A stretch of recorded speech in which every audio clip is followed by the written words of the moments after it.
तन्वी ने अपनी फ्रेंड से कहा, क्या तुम चाहती हो कि तुम सबका बिल आज मैं अदा करूं? सारी सहेलियों ने चहक कर कहा कि हाँ, क्यों नहीं। लेकिन ऐसा हो नहीं सकता, क्योंकि हम जानते हैं कि तुम ऐसा कभी नहीं कर सकती। तुम तो वैसे ही बहुत कंजूस हो। तन्वी ने मुस्कुराकर कहा कि एक शर्त पर मैं सारा बिल खुद अदा कर सकती हूँ। उसकी सहेलियों ने पूछा, ऐसी कौन सी शर्त है? इस पर तन्वी ने कहा, वह जो सामने कैंटीन का बावर्ची खड़ा है ना, उसके मुंह पर थप्पड़ मारना पड़ेगा। सारी लड़कियों ने ऐसा करने से साफ इनकार कर दिया, लेकिन किरण ने कहा, मैं करूँगी तुम्हारा चैलेंज पूरा। वह अपनी जगह से उठी और जाकर 65 साल के बूढ़े बावर्ची को, जो उस कैंटीन में काफ़ी सालों से काम करते थे, के मुंह पर एक ज़ोरदार थप्पड़ जड़ दिया।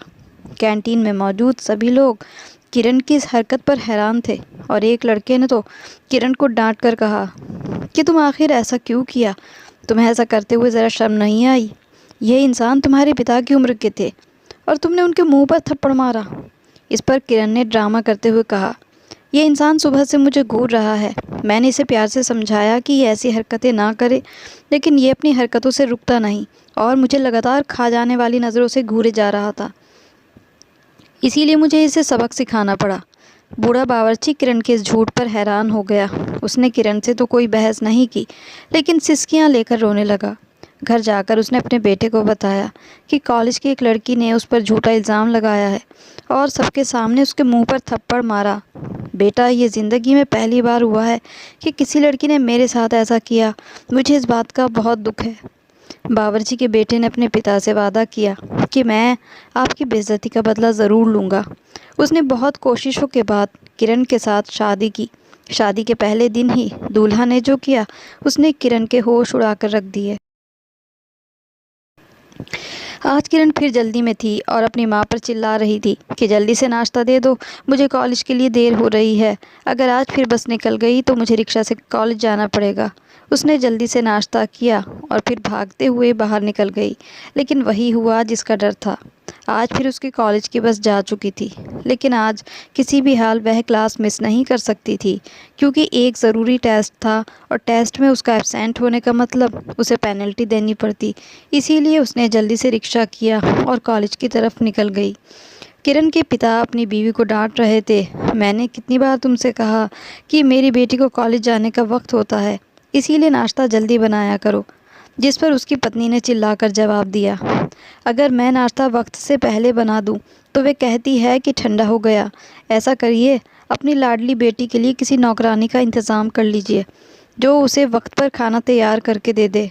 यह सुनकर दिनेश साहब मुस्कुराने लगे और पत्नी से कहा कि नाराज़ क्यों होती हो? जितनी मुझे अपनी बेटी प्यारी है, इतना ही मैं तुम्हारा भी ख्याल रखता हूँ। तुम तो जानती हो कि हमारी इकलौती बेटी है। बस मैं चाहता हूँ कि मेरी बेटी हमेशा खुश रहे, हर समय उसके चेहरे पर मुस्कान सजी रहे। छोटी छोटी बातों पर वे बहुत जल्दी गुस्से में आ जाती है। बस तुम मेरी बेटी के बातों पर नाराज़ ना हुआ करो। उस पर पत्नी ने कहा कि दिनेश साहब, मैं माँ हूँ, मैं तो उसकी बातें सहन कर लूँगी, लेकिन सच्चाई ये है कि आपने अपनी बेटी को ज़्यादा ही सर पर चढ़ा रखा है। अभी भी मौका है, आप अपनी बेटी को समझा लीजिए, तो उसको कुछ अच्छे संस्कार दे दीजिए। कल को उसे किसी दूसरे घर में जाना है, क्या पता उसे कैसा माहौल मिले, क्या पता उसे कैसी ससुराल मिले। क्योंकि माँ बाप तो सहन कर लेते हैं, लेकिन पराए घर के लोग और होने वाला पति कैसा होगा, इसके बारे में कुछ नहीं कहा जा सकता। किरण रिक्शा में जा रही थी जब उसने देखा कि एक बाइक पर कोई लड़का उसका पीछा कर रहा है। यह लड़का अक्सर उसके पीछे आया करता था। वह चाहती थी कि लड़के से बात करे और जानने की कोशिश करे कि वह उसका पीछा क्यों करता है, लेकिन उसे कोई मौका नहीं मिल रहा था।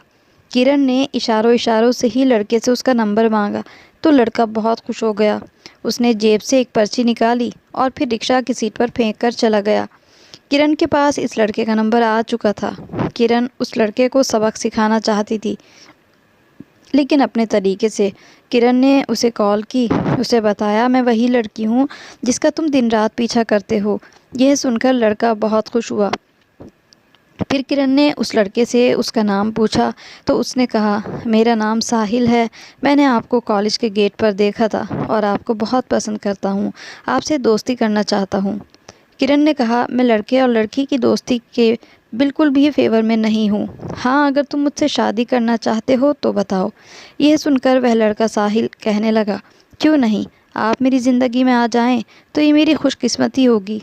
किरण ने साहिल से कहा, मैं तुमसे मिलना चाहती हूँ, फला होटल में मैं तुम्हारा इंतज़ार करूँगी। किरण की ये बात सुनकर साहिल की खुशी की कोई सीमा ना रही।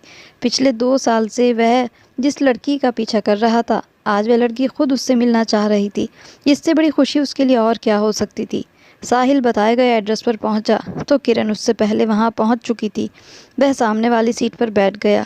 किरण उससे कहने लगी, देखो साहिल, तुम पढ़े लिखे लड़के हो। अगर मेरे माता पिता को पता चल गया कि मैं यहाँ किसी लड़के से मिलने आई हूँ तो न सिर्फ वह मेरा नाम कॉलेज से कटवा देंगे, बल्कि घर से बाहर जाने पर भी मेरी पाबंदी हो जाएगी। मैं तुमसे ये पूछना चाह रही हूँ कि तुम मेरा पीछा क्यों करते थे। साहिल ने मुस्कुराकर कहा, मैंने तुम्हें बताया है कि मैं तुम्हें पसंद करता हूँ। किरण कहने लगी, तुम मुझसे दोस्ती करना चाहते थे, जबकि शादी की बात तो मैंने खुद तुमसे की थी, है ना। साहिल हिचकिचाते हुए कहने लगा, हाँ हाँ, लेकिन वह कुछ कहने ही वाला था कि किरण ने ऐसा काम किया कि सारे होटल वाले हैरान होकर उनकी तरफ देखने लगे। किरण ने गरम गरम चाय की प्याली उठाई और साहिल पर फेंक दी। वह चीख रहा था क्योंकि चाय अभी बहुत तेज़ गर्म थी। बेवकूफ़ लड़की, ये क्या किया तुमने? तुमने मेरे साथ आखिर ऐसा क्यों किया? उसके शोर पर होटल में बैठे सभी लोग इकट्ठा हो गए तो किरण ने लोगों से कहा, भाइयों, यह इंसान पिछले कई दिनों से मेरा पीछा कर रहा था। इसने मेरा जीना हराम कर रखा था। मैं जहाँ जाती थी मेरे पीछे पीछे आता था। मैं आप लोगों से रिक्वेस्ट करती हूँ कि इसे ऐसा सबक सिखाइए कि यह ज़िंदगी में कभी किसी लड़की का पीछा न कर सके।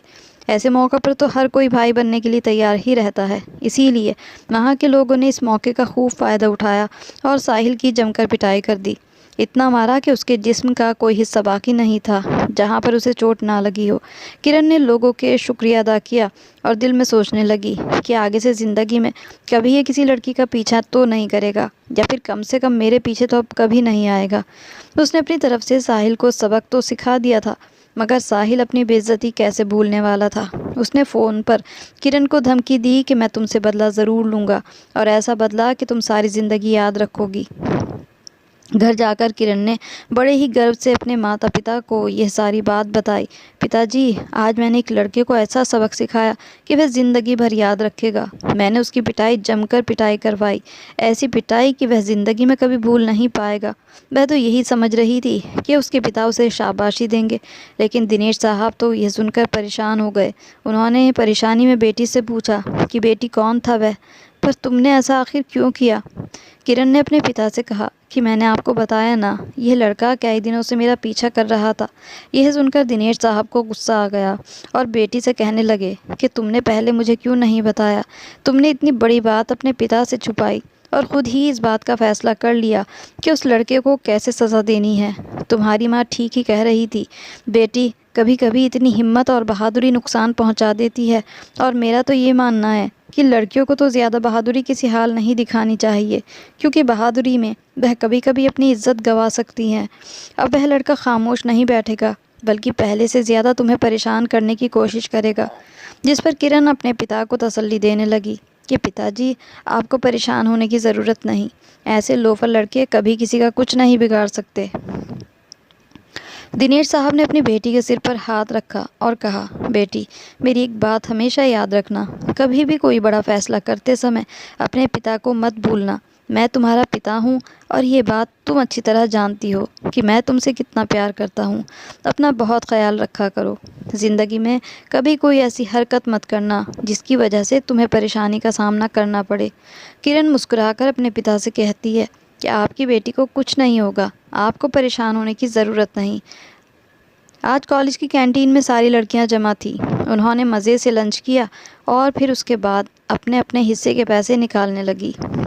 तन्वी को एक शर्त सूझी और उसने अपने तमाम सहेलियों से कहा कि अपने अपने पैसे वापस अपने बैग में रखो, क्योंकि लंच का बिल मैं पे करने वाली हूँ। यह सुनकर सारी लड़कियां हैरान हुई, क्योंकि इससे पहले तन्वी ने कभी ऐसा नहीं किया था और वह थोड़ी कंजूस भी थी। तन्वी ने कहा, लेकिन एक शर्त माननी पड़ेगी।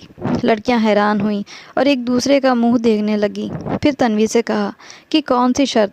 तन्वी ने कहा, शर्त यह है कि तुम में से एक लड़की वह सामने जो कैंटीन का बावर्ची खड़ा है ना, उसके मुंह पर जाकर थप्पड़ मारोगी। तन्वी की ये बात सुनकर सारी लड़कियां हैरान हो गईं और साफ इनकार कर दिया। अरे नहीं, हमें ऐसा बिल्कुल नहीं करेंगे। लेकिन किरण ने अपनी सहेलियों से कहा, ऐसे मौके बार बार नहीं मिलेंगे कि तन्वी अपनी जेब से पैसे निकाले। वह अपनी जगह से उठी और बावर्ची की तरफ जाने लगी। तन्वी को इस बात की बिल्कुल उम्मीद नहीं थी कि किरण ऐसा करेगी, लेकिन उसने किया। उसने बूढ़े बावर्ची के मुंह पर एक ज़ोरदार थप्पड़ मारा। वहाँ पर मौजूद सभी लोग यह देखकर हैरान रह गए कि किरण ने ऐसा काम किया था जिसकी उम्मीद ही नहीं थी। कैंटीन में मौजूद एक लड़का अपनी जगह से उठा और किरण को डांटते हुए बोला, यह तुमने क्या किया? तुम्हें ज़रा भी शर्म नहीं आई? अपने पिता की उम्र के इंसान को थप्पड़ मारते हुए। मैं प्रिंसिपल को तुम्हारी शिकायत ज़रूर करूँगा। किरण ने उस लड़के से कहा, आप मेरी शिकायत ज़रूर कीजिए, लेकिन सच्चाई ये है कि ये इंसान कई दिनों से मुझे घूरे जा रहा था। कैंटीन में आना हमारी मजबूरी है, मगर जब भी मैं इधर आती हूँ ये मुझे अजीब अजीब नज़रों से देखता है। एक दो बार मैंने ज़बान से इसे समझाने की कोशिश की, लेकिन शायद ये मेरी बात ना समझ पाया। आज फिर ये मुझे घूर रहा था, इसीलिए मैंने इसे सबक सिखाने का फ़ैसला किया। बूढ़े बाबा जी ने जब ये सुना तो हैरान रह गए और कसम खाकर कहने लगे, यह लड़की झूठ बोल रही है। एक तो इसने मुझे थप्पड़ मारा और दूसरा मुझ पर झूठा इल्ज़ाम लगा रही है। जब शिकायत प्रिंसिपल तक पहुंची, तब किरण ने अपनी सहेलियों को अपने साथ मिला लिया और सबने मिलकर इस बात की गवाही दी कि किरण का कोई कसूर नहीं। दरअसल वह बूढ़ा बावर्ची हमेशा इसे घूरता रहता था और इससे ये बात सहन न हुई। उनकी बात सुनकर प्रिंसिपल ने उन लड़कियों को वापस भेज दिया, क्योंकि वह सब अमीर घरों की लड़कियां थीं जिनके घरों से मोटी रकम फीस के नाम पर आती थी। आज बावर्ची जब घर आया तो उसके चेहरे पर उदासी छाई हुई थी। उसके बेटे गौरव ने अपने पिता से पूछा कि पिताजी क्या हुआ, आप कुछ चुप चुप से क्यों हैं? तबीयत तो ठीक है ना? लेकिन बूढ़े बावर्ची दीनदयाल ने कुछ नहीं बताया। गौरव अपने पिता के पास आया और कहा, पिताजी, इससे पहले आपको इतना परेशान नहीं देखा। बेटे के बार बार पूछे जाने पर बावर्ची दीनदयाल पहली बार अपने बेटे के सामने फूट फूट कर रोने लगा और कहा, कॉलेज की एक लड़की ने मुझ पर झूठा इल्ज़ाम लगाया है और मुझे थप्पड़ भी मारा है। बेटा, कॉलेज की जितनी लड़कियां हैं सबको मैं अपनी बेटी समझता हूँ। मैं तो खुद उन लड़कियों को अपनी बेटी की नज़रों से देखता हूँ और उनकी इज्जत करता हूँ, लेकिन इस लड़की के बर्ताव ने मुझे बहुत मायूस किया है। गौरव ने जब ये सुना तो वह गुस्से से आग बबूला हो गया। वह कहने लगा, मैं उस लड़की को ज़िंदा नहीं छोड़ूंगा। बावर्ची दीनदयाल ने हाथ जोड़कर उससे कहा कि बेटा, मैं पिछले 20 साल से उस कॉलेज की कैंटीन में काम करता हूँ। ऐसा कुछ मत करना कि मुझे वह कैंटीन बंद करनी पड़े। गौरव उस समय तो खामोश हो गया, लेकिन उसके दिमाग में कई तरह के ख्याल आने लगे। वह अपने पिता से बहुत प्यार करता था और साथ में उनकी इज्जत भी बहुत करता था, लेकिन आज पहली बार उसने अपने पिता को बहुत ज़्यादा मायूस देखा। वह अपने पिता के आंसू भूल नहीं पा रहा था। गौरव का दोस्त उस कॉलेज में एक क्लर्क था। उसने अपने दोस्त को ये सारी बात बताई और इसको जिम्मेदारी दी कि किसी तरह मुझे पता करके बताओ कि ये किरण कौन सी लड़की है, इसका घर कहाँ है और इसका पिता क्या करता है। क्लर्क ने गौरव को सारी इन्फॉर्मेशन दी। गौरव ने सोशल मीडिया के ज़रिए इस लड़की से कांटेक्ट करने की कोशिश की और किसी तरह उससे दोस्ती करनी चाहिए, लेकिन नाकाम रहा। गौरव की ये चाल तो नाकाम रही थी। वह अपने कमरे में लेटे आंखें बंद किए ये सोच रहा था कि आखिर इस किरण की बच्ची को सबक कैसे सिखाया जाए। तभी उसकी कज़िन का उसके पास किसी काम के लिए फ़ोन आया। मोबाइल पर उसका नाम देखते ही गौरव के दिमाग में एक योजना आई। गौरव की एक कज़िन इसी कॉलेज में पढ़ती थी। वह किरण से सीनियर थी। गौरव ने अपनी कज़िन की मदद लेने का फ़ैसला किया और उसको किरण के बारे में सारी बात बताई। गौरव के पिता के बारे में सुनकर उसकी कज़िन गौरव की मदद करने के लिए तैयार हो गई और अगले दिन ब्रेक टाइम में वह किरण के पास गई। ब्रेक टाइम में वह लड़की किरण के पास आई और कहने लगी कि मैं आपको जानती हूँ, लेकिन शायद आप मुझे नहीं जानती। मुझे आपसे एक ज़रूरी बात करनी है। बहनें अपने भाइयों से बहुत मोहब्बत करती हैं और मैं भी अपने भाई से बहुत प्यार करती हूँ। मैं आपको ये बताना चाहती हूँ कि मेरा भाई आपके इश्क में पागल हो चुका है। पता नहीं मेरे भाई ने आपको कहाँ देखा, लेकिन जब से देखा है बस दिन रात आपके ख्यालों में रहता है। फिर उसने किरण को एक डायरी दिखाई और उसे बताया कि यह डायरी आप खुद पढ़ना। पिछले 2 साल से आपके लिए उसने यह डायरी लिखी है। किरण ने उस लड़की से कहा कि आप कहना क्या चाहती हैं। ज़रूरी तो नहीं कि जो इंसान मुझसे मोहब्बत करता है तो मैं भी उसको अपने दिल में जगह दूँ। मैं तो उसे जानती तक नहीं। इस लड़की ने किरण से कहा कि आप बिल्कुल ठीक कह रही हैं, लेकिन बस इतनी सी रिक्वेस्ट है कि आज ये डायरी अपने साथ ले जाइए और कल मुझे वापस कर दीजिएगा। बस रात को थोड़ा बहुत जितना मुमकिन हो सके डायरी को पढ़ लीजिएगा, तो आपको अंदाज़ा होगा कि एक लड़का किसी को इतना कैसे चाह सकता है। किरण ने वह डायरी उस लड़की से ले ली और फिर रात को उसको पढ़ना शुरू किया। जैसे जैसे वह पढ़ रही थी उसके रोंगटे खड़े हो गए थे। वह अपने आप से यही सवाल कर रही थी कि कोई किसी को इतना कैसे प्यार कर सकता है। उसे उन शब्दों में सच्चाई नज़र आ रही थी। सारी रात वह उस लड़के के बारे में सोचती रही, जबकि उसने तो गौरव को अभी तक देखा नहीं था। आज फिर उसे नाश्ते में देर हो गई और कॉलेज की बस छूट गई। वह बस स्टॉप पर लोकल बस में इंतज़ार कर रही थी। जभी गौरव भी उसी स्टॉप पर मौजूद था। वह किरण के बिल्कुल साथ खड़ा था, लेकिन अभी तक ये नहीं जानता था कि उसके साथ जो लड़की खड़ी है उसी ने उसके पिता को कॉलेज में बेइज्जत किया था। अचानक बस स्टॉप पर साहिल किरण के सामने आकर खड़ा हो गया। उसके हाथ में पिस्टल था और आंखें गुस्से से लाल थीं। गुस्से से लाल आंखों से उसने किरण की तरफ देखा और कहा, मैंने कहा था ना कि मैं अपना बदला ज़रूर लूँगा। तुमने मुझे धोखा दिया, सारे लोगों के सामने मुझे जलील किया, मुझ पर गर्म चाय डाली। उसने किरण पर पिस्तौल तान लिया और कहा, अपनी जगह से हिलने की कोशिश मत करना, वरना गोली मार दूंगा। फिर अपनी जेब से एक बोतल निकाली जिसमें तेज़ाब था। उसने तेज़ाब की बोतल हाथ में लहरा कर कहा, आज मैं तुम्हारा चेहरा बिगाड़ दूंगा तो किसी को मुंह दिखाने के काबिल नहीं रहोगी, और जब आईने में अपनी शक्ल देखोगी तो खुद से भी नफरत करोगी। वह किरण पर तेज़ाब डालने ही वाला था कि गौरव ने साहिल को दबोच लिया। काफ़ी देर तक दोनों की लड़ाई होती रही, लेकिन गौरव ने साहिल को इतनी मजबूती से जकड़ा था कि उसके हाथ से पिस्तौल और तेज़ाब छीन लिया। बाकी लोग भी गौरव की मदद के लिए आ गए और फिर साहिल को पकड़कर पुलिस के हवाले कर दिया। किरण ने गौरव का शुक्रिया अदा किया और कहा, आपकी वजह से मैं बहुत बड़े नुकसान से बच गई। गौरव ने मुस्कुराते हुए कहा, मेरी जगह कोई और भी होता तो शायद यही करता। मैंने आप पर कोई एहसान नहीं किया।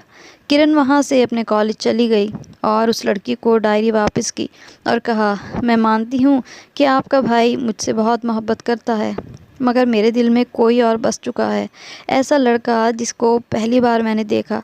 हम तो अजनबी थे, वह मुझे जानता तक नहीं था, लेकिन मेरी खातिर उसने उस आवारा लड़के से दुश्मनी मोल ली। ऐसे समय में मेरी मदद की जबकि मेरी जान को ख़तरा था। वह गौरव पर अपना दिल हार चुकी थी। लड़की ने उससे पूछा कि वह कौन है। फिर उसने लड़की को बस स्टॉप वाली सारी बात बताई। काफ़ी देर तक वह लड़की किरण से बात करती रही और बातों ही बातों में उसने मोबाइल में गौरव का फ़ोटो किरण को दिखाया तो किरण के मुंह से एकदम निकला, इसी ने तो आज मेरी मदद की थी।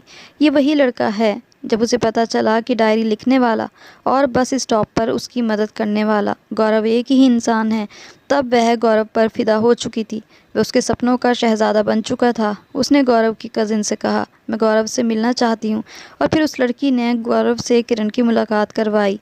किरण ने गौरव का एक बार फिर धन्यवाद किया और उससे पूछा, आपने पहली बार मुझे कहाँ देखा था और 2 साल तक इंतज़ार क्यों करते रहे? अपनी मोहब्बत का इजहार क्यों नहीं किया? गौरव ने कहा कि मुझे इस बात का डर था कि कहीं तुम मुझे ठुकरा ना दो। बस इस डर की वजह से मैं इस बात को अपने दिल में छुपाए रखा। लेकिन हर चीज़ का एक ख़ास समय होता है और मेरे ख़्याल से वह वक्त अब आ चुका है जब मैं तुम्हें ये बता दूं। वह उन दोनों की छोटी सी मुलाकात थी और जाते समय किरण ने गौरव से इतना कहा कि आप अपने माता पिता को हमारे घर रिश्ते के लिए ले आइए, और ये कहकर वह जल्दी से चली गई। लेकिन गौरव दिल ही दिल में काफ़ी खुश था कि जिस लड़की ने मेरे पिता को जलील किया था, अब मैं उसे गिन गिन के अपने पिता की बेइज्जती का बदला लूँगा। उसके हिस्से में अब खुशियाँ नहीं बल्कि दुख ही दुख आने वाले हैं। वह इस बात को सोच सोच कर खुश था। वह ही जानता था कि अब किरण उसकी ज़िंदगी में शामिल हो जाएगी तो वह जो चाहे कर सकता है।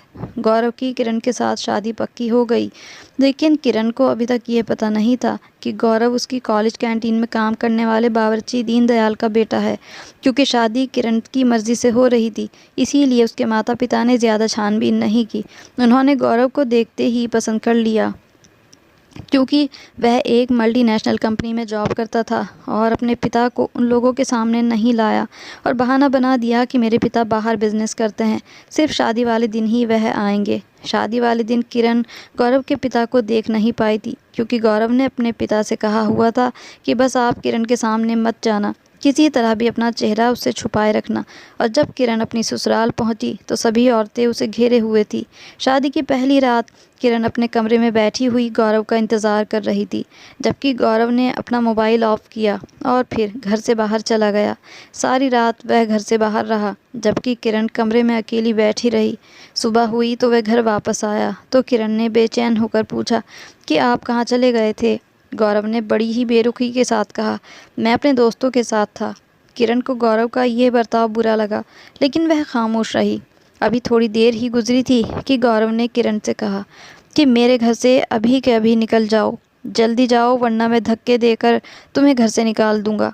किरण हैरान थी कि मेरे साथ क्या हो रहा है। वह बार बार गौरव से कह रही थी कि आप मेरे साथ ऐसा क्यों कर रहे हैं।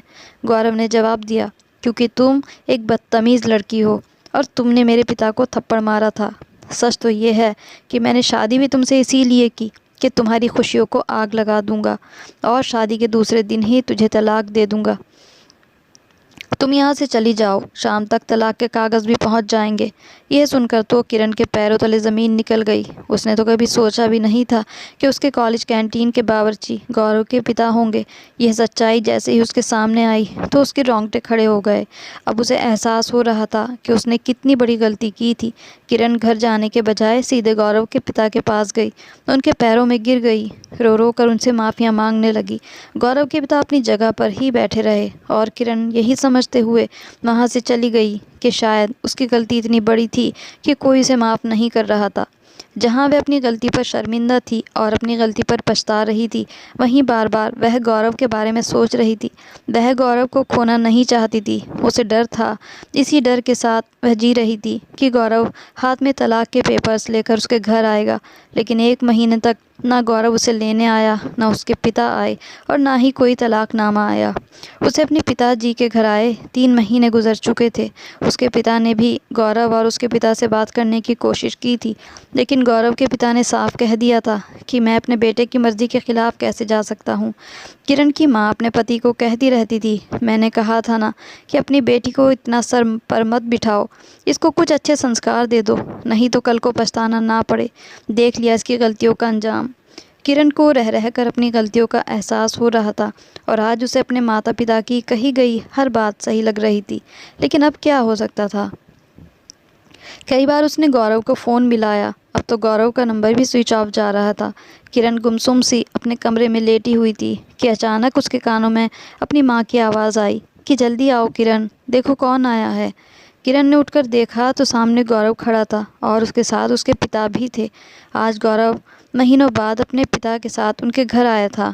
उसका दिल कांपने लगा और यही समझ रही थी कि वह अपने पिता के सामने ही मुझे तलाक देगा। अगर मेरे पिता को कुछ हो गया तो मैं ज़िंदा नहीं रह पाऊंगी। लेकिन वह तो किरण को लेने आए थे। जब गौरव के पिता ने प्यार भरा हाथ किरण के सिर पर रखा और कहा, हम बस तुम्हें ये एहसास दिलाना चाहते थे कि आदर और सम्मान ज़िंदगी का एक ख़ास हिस्सा है। जो दूसरों की इज़्ज़त करना नहीं जानता, जो बड़ों की कद्र नहीं कर सकता, वह हमेशा बर्बाद रहता है। आज किरण को ज़िंदगी का सबसे बड़ा सबक मिला था और वह इस दिन बहुत रोई थी जब गौरव के पिता ने किरण से कहा था कि बेटी, मैंने तो तुझे उसी समय माफ़ कर दिया था जिस दिन तुमसे नादानी हुई थी, बल्कि मैं तो पछता रहा था कि मुझे ये बात अपने बेटे को नहीं बतानी चाहिए थी, क्योंकि बेटियां तो अनमोल होती हैं। मेरी बेटी 5 साल की उम्र में इस दुनिया से छोड़कर मुझसे जुदा हो गई थी। उस समय से लेकर आज तक मैं जब भी किसी लड़की को देखता हूँ तो उसे अपनी बेटी समझकर दिल से दुआएं देता हूँ और यही दुआ करता हूँ कि ऊपर वाला सब बेटियों को खुश रखे। तो ये थी हमारी आज की कहानी। कहानी अच्छी लगी हो तो इसको लाइक और शेयर ज़रूर कर दें। मेरे चैनल पर नए हैं तो सब्सक्राइब ज़रूर कर लें। तो ऐसी ही कहानियों के साथ फिर मिलेंगे, तब तक के लिए good bye and thanks for watching.